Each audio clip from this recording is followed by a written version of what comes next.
Ya, Assalamualaikum warahmatullahi wabarakatuh. Kawan-kawan, yang menjadi pembahasan kita kali ini, kita membahas seputar pertandingan Indonesia versus Laos tadi malam ya. Dimana kita tahu skor sendiri berakhir dengan imbang skor 3-3. Gol Laos dicetak oleh pemain mereka, ada 3 orang ya, sedangkan gol Indonesia, 2 gol dicetak oleh Ferrari dan 1 gol dicetak oleh Kadek Aril ya.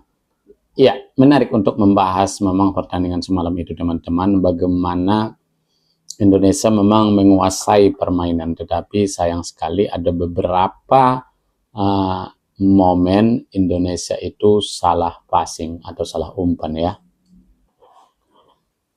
Sehingga gol pertama dan gol kedua itu tercipta karena kesalahan pemain timnas sendiri, salah passing maupun salah umpan ya.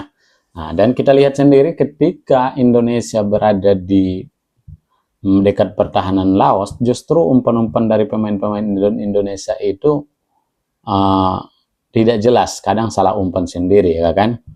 Entah kenapa bisa seperti ini, saya pun tidak tahu secara pasti bagaimana sebenarnya psikologi bermain ini ketika hendak bertanding ya kan. Apakah memang psikologi mereka tertekan karena banyaknya penonton yang hadir? Ya, kita tahu sendiri teman-teman, usia pemain Indonesia ini masih 20, sekian rata-ratanya. Sedangkan Laos itu adalah 22,53 tahun.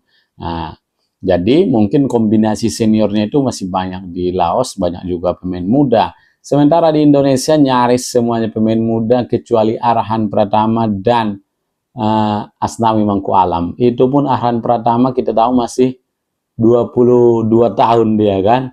22 atau 23 tahun. Sedangkan Asnawi barulah 27 ya.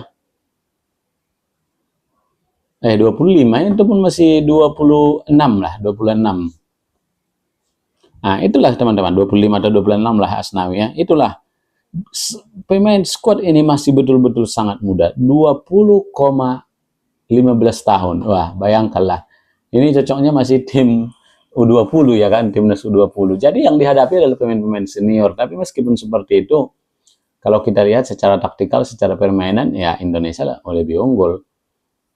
Nah, karena gol pertama, gol kedua itu bisa dibalas oleh Indonesia, sebenarnya sudah sangat bagus sekali. Jadinya mereka tidak tertekan sepenuhnya kan. Namun sayang sekali yang kita soroti di sini adalah Marcelino Ferdinand. Dia juga masih muda ya kan teman-teman, masih 21 tahun lah, 20 tahun, 21 tahun. Sementara itu, kita tahu sendiri meskipun dia sangat muda, tetapi sangat disayangkan, dia tertekan betul, kita lihat terbebani betul, sehingga dia melakukan 2 pelanggaran yang sebetulnya sangat-sangat tidak layak dia lakukan, tidak ada gunanya dia lakukan. Nah, tetapi itulah, kita tidak tahu bagaimana beban mental yang dia bawa ketika melawan Laos ini, karena dia kan pemain senior di situ meski usianya baru 20 tahun ya kan. Jam terbangnya kan sudah tinggi, jadi mungkin dia merasa di pundaknya lah beban timnas ini ya kan, sangat disayangkan sekali, sehingga dia tidak bisa bermain ketika menghadapi Vietnam nanti teman-teman ya. Nah, jadi apa harapan kita kepada timnas ini di AFF ini? Ya nggak usah berlebih-lebihan sekali. Ini banyak sekali fans kita lihat seolah-olah ini akhir dari segalanya, seolah-olah permainan timnas tidak bagus. Ini pemain-pemain muda, anggap sajalah ini laga uji coba ya kan. Karena target dari Sintayong dan Erick Thohir maupun PSSI kan tidak ada di sini setahu saya teman-teman ya. Tidak ada target mereka di Piala AFF ini. Pokoknya bermain saja dan dipanggil tim pemain-pemain muda.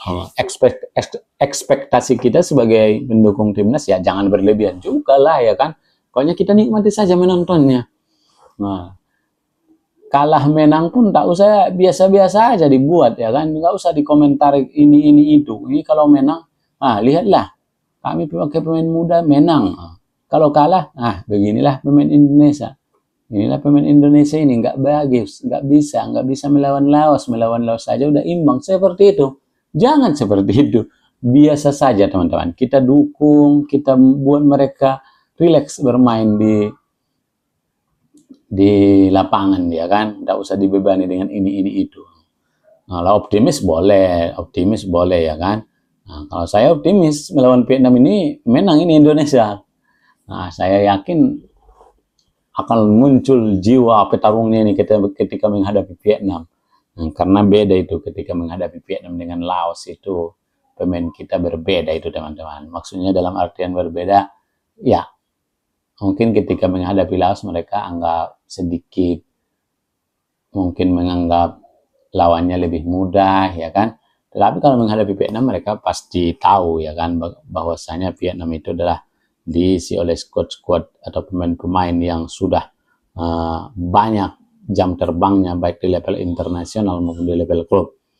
Kalau di timnas Indonesia kita lihatlah memang jam terbang mereka di level internasional itu juga masih minim, apalagi di tim senior. Berbeda dengan tim senior dan kelompok umur teman-teman itu berbeda sekali. Jadi tidak bolehlah kita salahkan ini itu, tidak usah lagi kita salahkan. Yang jelas kedepannya kita dukung tim ini, kalah menang biasa-biasa saja. Ini kita dianggap uji coba. Masa sih sekelas AFF pun kita masih mengharapkan Indonesia harus bermain all out ya kan. Janganlah, kalau menang alhamdulillah gitu kan. Dan memang cara pandang kita, pola berpikir kita untuk tim AFF saat ini tidak seperti dulu lagi. Kalau dulu Piala AFF lah yang dinanti-nanti ya kan. Seluruh Indonesia, rakyat Indonesia menanti timnas Indonesia di Piala AFF. Melawan Malaysia, melawan Vietnam, melawan Thailand, melawan Singapura, melawan Filipina. Itu adalah pertandingan yang sangat betul-betul dinanti. Namun masuknya Sintayong itu merubah cara pandang kita tentang sepak bola. Bagaimana sekarang kita lebih memandang ke level yang lebih tinggi, baik di level Asia maupun Piala Dunia. Bagaimana kita lihat di kualifikasi Piala Dunia, Indonesia tampil sudah 2 kali kalah, 3 kali imbang, dan 1 kali menang, memiliki 6 poin, dan memiliki peluang besar untuk lolos ke Piala Dunia jika di sisa perlawanan baik melawan Bahrain, Cina, Australia, dan Jepang memberikan poin yang signifikan, poin yang bagus, permainan yang bagus, tentu Indonesia akan lolos ke Piala Dunia 2026. Itu Piala AFF ini biasa-biasa saja, nggak usah kita berlebih-lebihan. Kalau menang alhamdulillah, kalau kalah ya jangan dicari-cari kesalahannya ya kan, jangan dicari-cari kambing hitamnya. Yang jelas STY menggunakan pemain muda 20 tahun, luar biasa ya kan, 20 tahun. Oke, demikian. Assalamualaikum warahmatullahi wabarakatuh.